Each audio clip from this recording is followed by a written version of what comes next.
Time to tarot with Tarot Master Supreme, Ken Boggle. Right now on What the Fetch.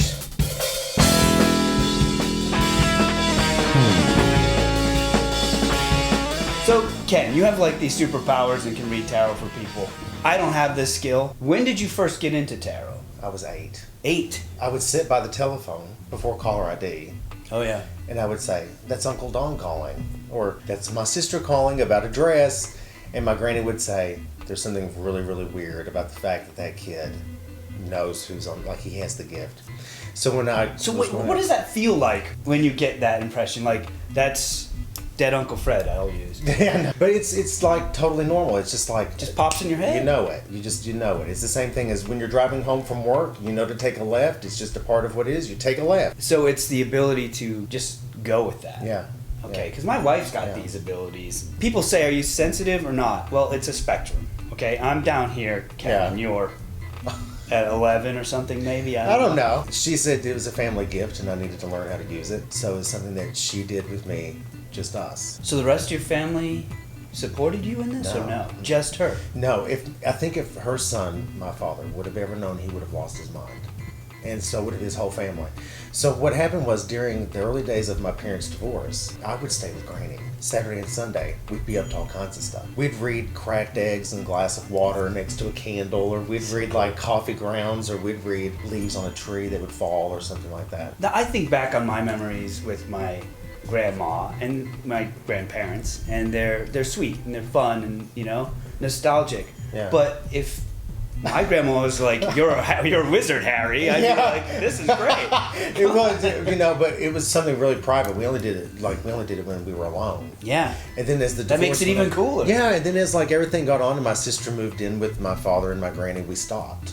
Okay. So it was like, no one should know. It's just us. And so the only time we ever talked about it again was at nighttime when everyone was asleep, and she'd say, "Let me tell you a ghost story." Or she'd call them haints. Oh yeah, haints. Yeah, sure. You want to hear about a haint, she'd say.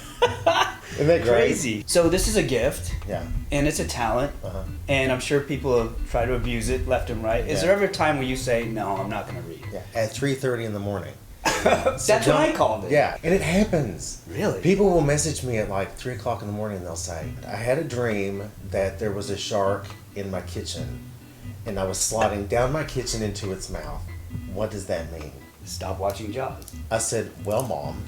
Your mom. Well, You know, stop watching Jaws. But it Yeah. turns out, actually, it was her daughter-in-law who was coming to visit. so her daughter-in-law was being Horrible. Like, was a shark. Yeah, Shark, yeah, okay. back out. And I don't really like to read on Sundays. Like Yeah, I why think not? because I work 7 days a week. There's not a day I'm not reading cards. Like it.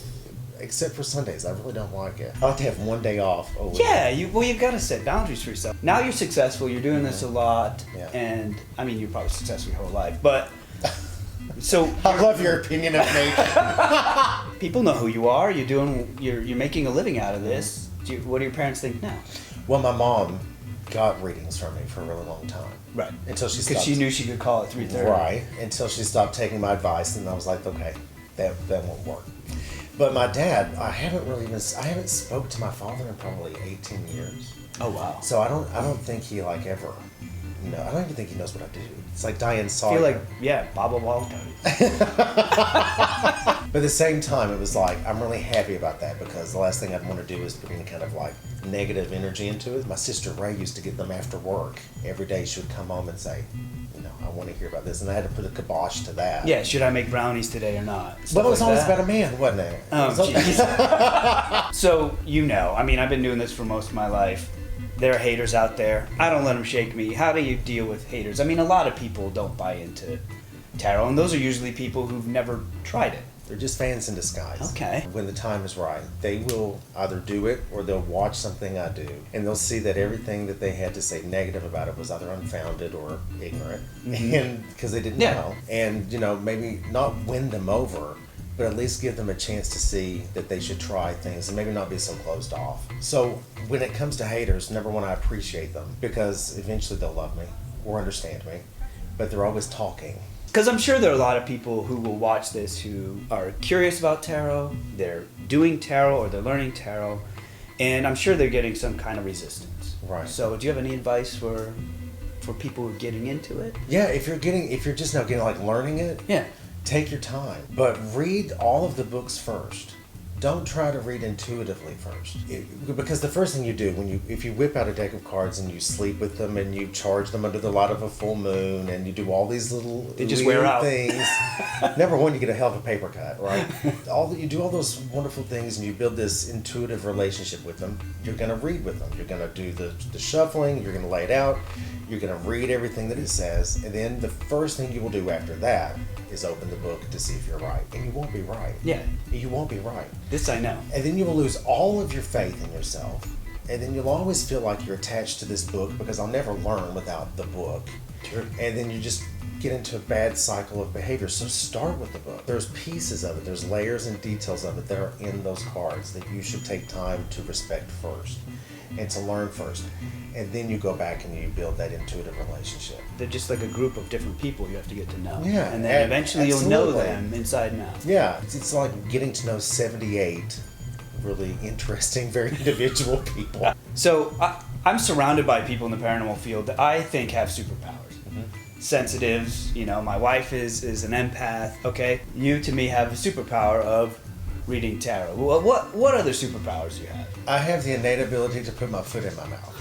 Very good. On a regular basis. I say something so unbelievably stupid that you wouldn't believe it. Look, can we say hello to the dog? Sure. Come on, Jack. Come here, buddy. He's like, I'm out of here. So I met Stevie Nicks from Fleetwood Mac. Oh, wow. Okay. This is the woman. Like, this is the person, right? Yeah. And so I thought, when I met her, I said, "Oh, your music is so important to me. You've done great work. Thank you so much, and you've made my life different because your music has been a part of it." But really, what I said was, "You smell so good." I got off the stage after meeting her, and my friend that was with me said, "You just did the best Forrest Gump impression ever." Like, you just did the best Forrest Gump. Every syllable had a syllable. Like, you broke everything down. There was a weird little pause in the middle. It was like, it was great. And I was like, oh my God. I totally thought that I told her she was the, poet of the ages. And I was so eloquent. He's like, not at all. You failed. You have failed. Yeah, you absolutely failed. But anyway, so that's I have this superhuman ability to really goof up at any given point. That counts for something, right?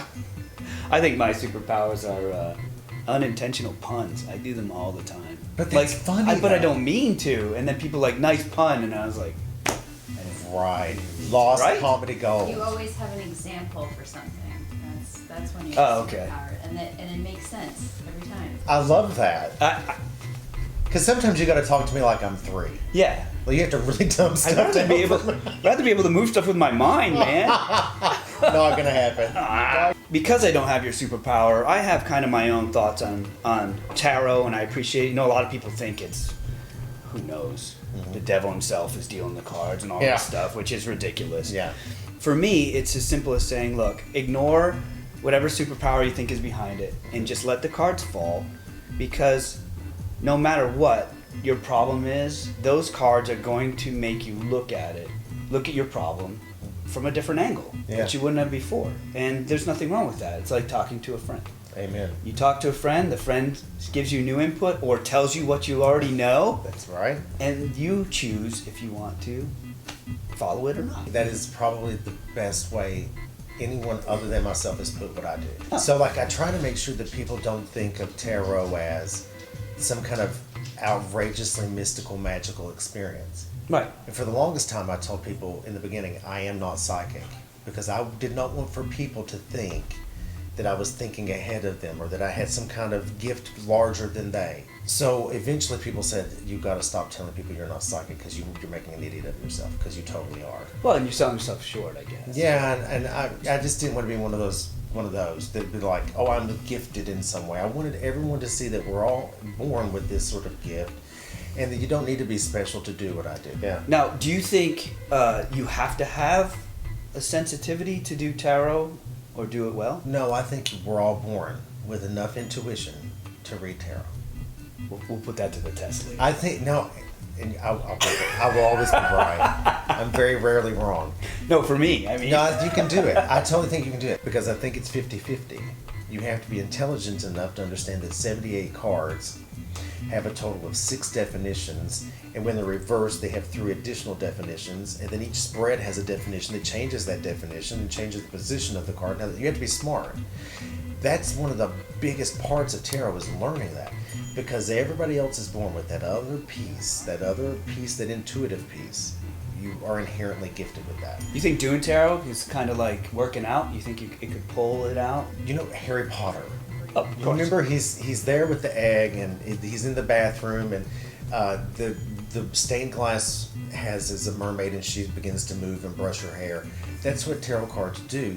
If you really lose yourself into them, they begin to move. Like one card will be turned in a direction that another card isn't facing. So you see that there's one person trying to go back to have a conversation with someone who wants no part of it. When you lose yourself in them, they begin to move and talk and interact in a way that's really interesting. So anybody can do it. What are the machinations behind it? Like, what do you think is happening to get the right cards on the table? I don't know.